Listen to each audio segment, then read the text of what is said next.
What's going on, guys? It's Greg here, aka NYPrepper. It is Tuesday, February 10th, 2026, and I have some breaking news to share with you guys. Right now it is 14:46 Eastern Time here in the United States, and we have some major breaking news coming in from Iran. So, U.S. President Donald Trump says he expects the second round of U.S.-Iran talks to take place next week. He said either we will make a deal or we will have to do something very tough like last time. So he's talking about military action. We're also hearing that Trump is going to be deploying another aircraft carrier strike group. He told Axios in an interview today that he's considering sending a second aircraft carrier strike group to the Middle East to prepare for military action if negotiations with Iran fail.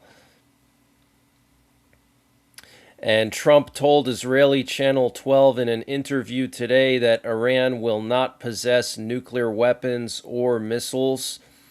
And U.S. forces in Qatar's Al Udeid Air Base, the biggest U.S. air base in the Middle East, put missiles into launchers as tensions with Iran ratcheted up since January, according to satellite imagery. Okay, so missiles have been put into launchers. I'm assuming these are Patriot missiles, but the source didn't say what kind of missiles they were. But we do know that all the air defenses that were supposed to be deployed to the Middle East have already arrived. All the Patriots and THAADs have already arrived.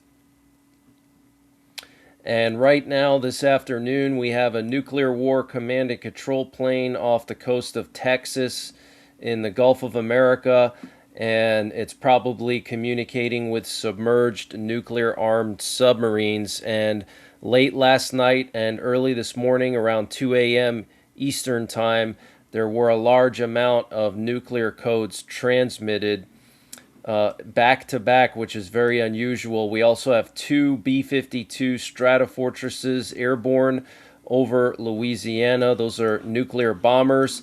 And then, interestingly, we have a P-8 Poseidon Subhunter right off the coast of Northern California. And what's interesting about it is that it's doing loops here just north of San Francisco, near Mendocino. Look at that. So maybe there's some kind of enemy sub in this area, and you notice it's right on the continental shelf here where the water drops off and goes real deep. And Iran has covered all tunnel entrances at the Isfahan nuclear complex with soil. Preparations like these were last observed in the days before Operation Midnight Hammer, according to the Institute for Science and International Security. It appears clear that the Iranians are seriously concerned about a U.S.-Israeli attack and/or raid against this hardened nuclear facility. Backfilling the tunnel entrances would help dampen any potential airstrike and also make ground access in a special forces raid to seize or destroy any highly enriched uranium that may be housed inside difficult.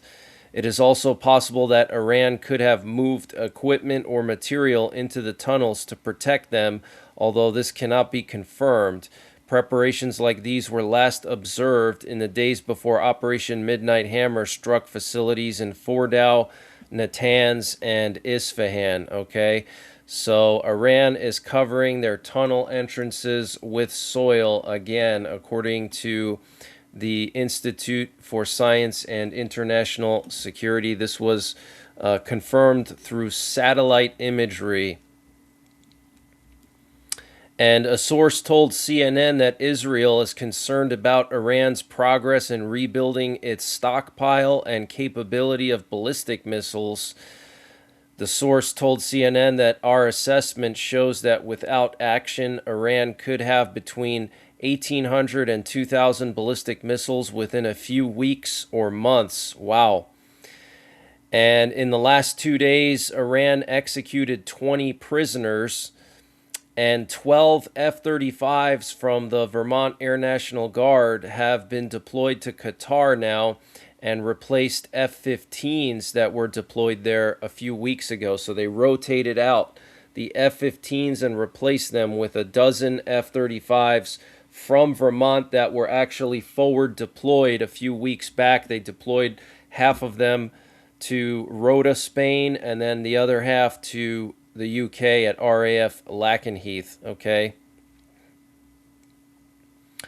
And Ynet News in Israel is reporting that senior Israeli officials have voiced concerns that Trump, under pressure from regional actors, including Saudi Arabia, Egypt, Qatar, Turkey, and envoys Jared Kushner and Steve Witkoff, may pursue what they call a lightweight nuclear deal, one focused solely on uranium enrichments.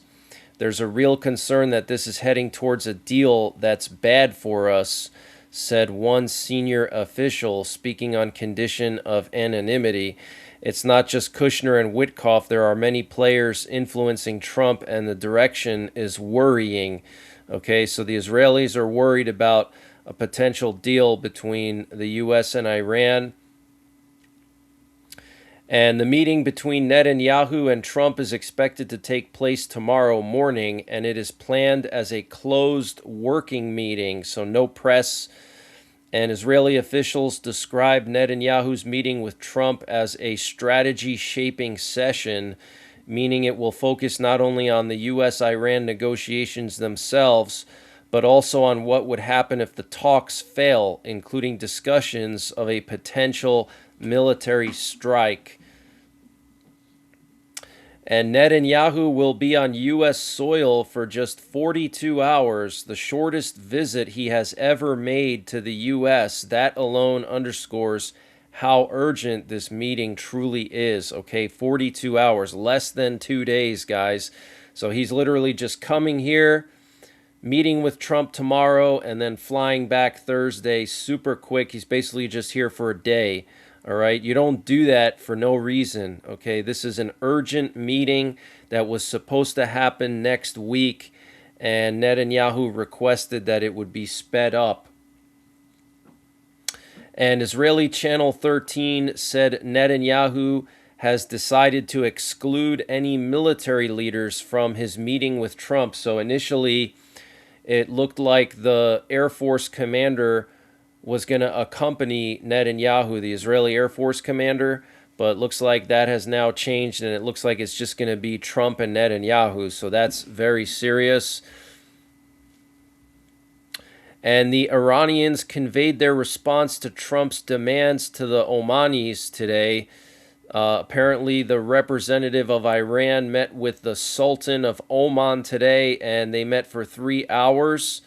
And so now the ball is in Trump's court, okay? So the Iranians conveyed their response to the U.S. demands to Oman.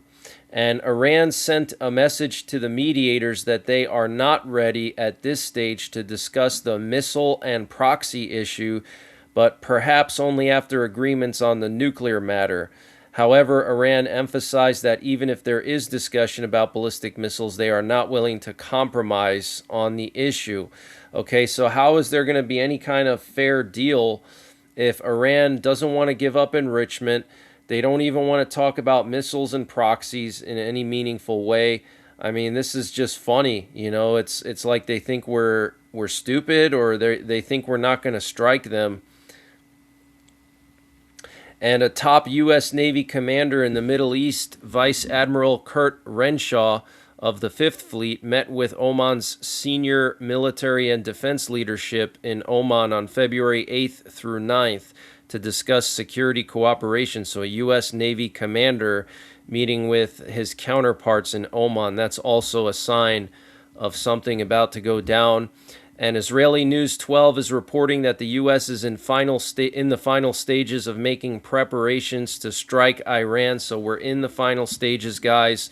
And last night there were several C-5 Galaxies. Those are the largest U.S. military cargo planes, and they flew from the U.S. or from Germany to the Middle East to Qatar. There were like 3 of them, and they went back and forth. So it's really intensifying, but it looks like the preparations are almost complete. Israeli News 12 is also reporting that the U.S. military has been practicing large-scale strike operations in the Persian Gulf in recent days. Wow. And this update was sponsored by NYPrepper Supply. Guys, NYPrepper Supply is doing a $100 discount on their 3-month emergency food supply. And to get the discount, you got to go to preparewithnyprepper.com. The link is in the description down below. The normal price for their 3-month kit is $800, and they're selling it for $700. That's $700 for 3 months of emergency food, up to 2,000 calories per day for 3 months, and it has a shelf life of 25 years, all packed within rugged, watertight buckets that don't take up a lot of space. You don't have to worry about rotating anything. You don't have to monitor expiration dates. You don't need a massive place to keep all your food. You can fit all this food in a tiny closet in a studio apartment. So use the link preparewithnyprepper.com to get $100 off the NYPrepper Supply 3-month emergency food supply, and the link is in the description below this video. And a Russian plane arrived at the Bushehr nuclear reactor in Iran to evacuate Russian scientists from the facility. So they're expecting American strikes on the facility. And a senior White House official told Axios that Trump opposes the annexation of the West Bank by Israel. So if you don't know, earlier this week, yesterday, the Israelis, specifically Netanyahu, approved measures that would allow Israelis to purchase land in the West Bank, and also would allow the Israeli government to acquire land in the West Bank. And we're hearing that the Trump administration is not happy about that. And in the past few days, a new advanced type of missile was successfully tested by the Iranian IRGC. So that's pretty concerning. And the Trump administration will repeal the Obama-era finding that greenhouse gas emissions endanger public health, which serves as the legal underpinning for the EPA's climate rules. So this is huge news, guys. If any of you guys out there are vehicle enthusiasts like myself, I'm a truck enthusiast. I have a gas and a diesel truck. This could potentially reverse all of the fleet fuel economy standards that have really made it difficult for automakers to make, good old-fashioned trucks anymore, good old-fashioned muscle cars, because of the fleet fuel economy standards. They have all these requirements, and that's why you have all these four-cylinder turbos, and you don't see a lot of V8s anymore, and the diesel trucks have those stupid diesel particulate filters. Well, this could potentially be the beginning of the end of that. So I don't want to get ahead of myself here, but if you're a vehicle enthusiast, this is definitely something to keep an eye on.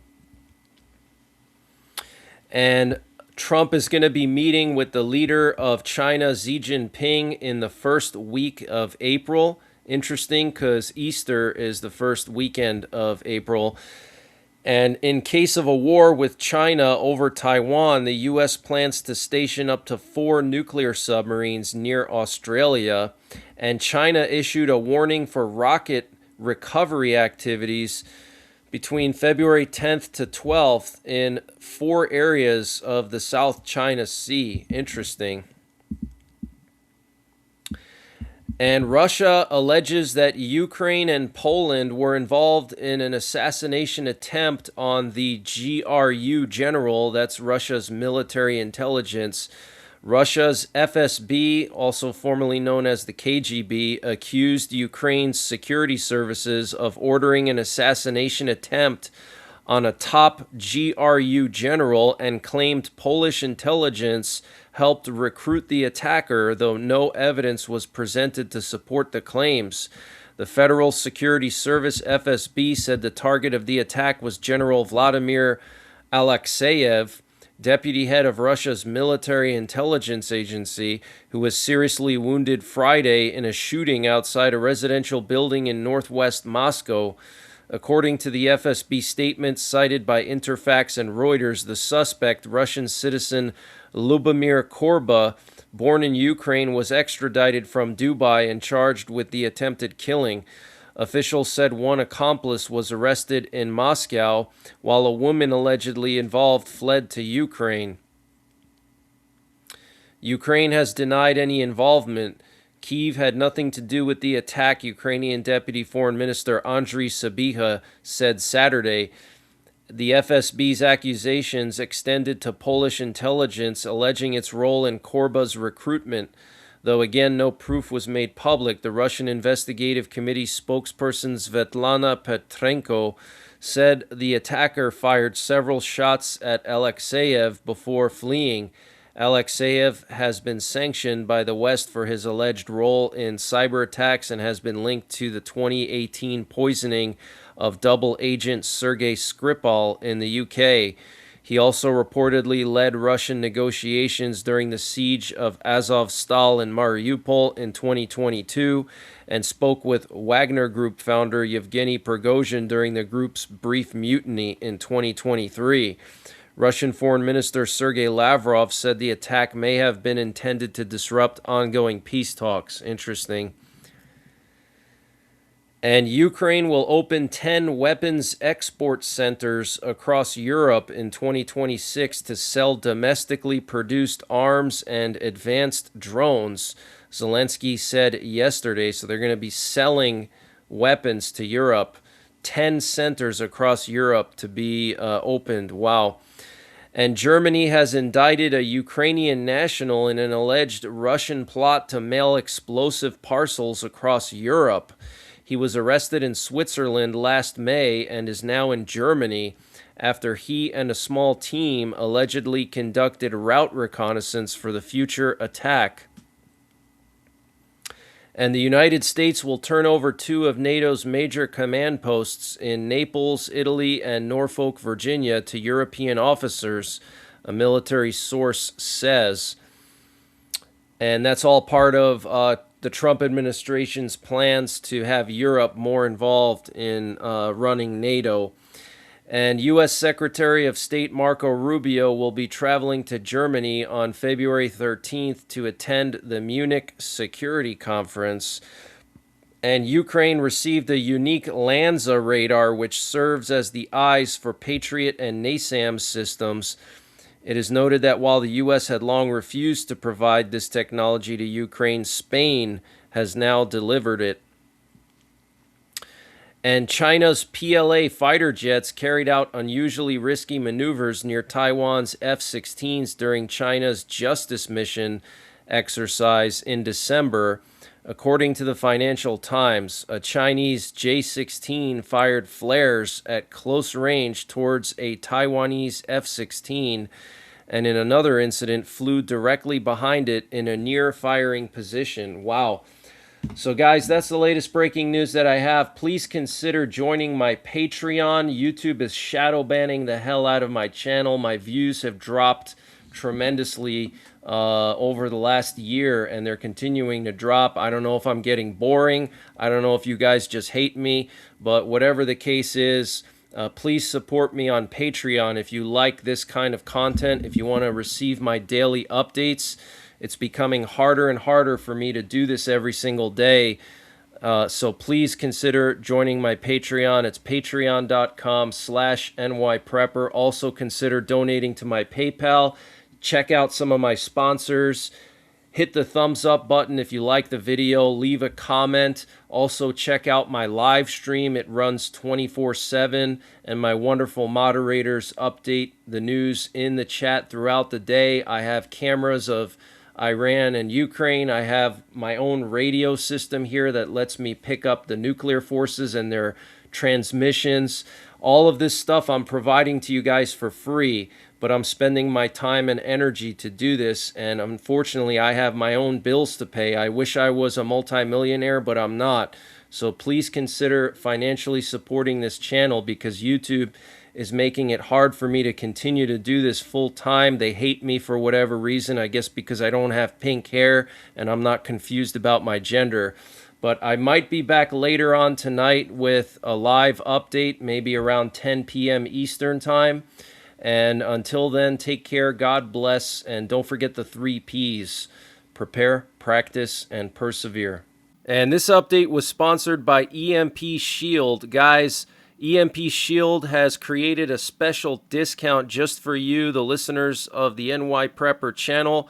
If you go to empshield.com and use the promo code NYPrepper, you can get 15% off your entire order.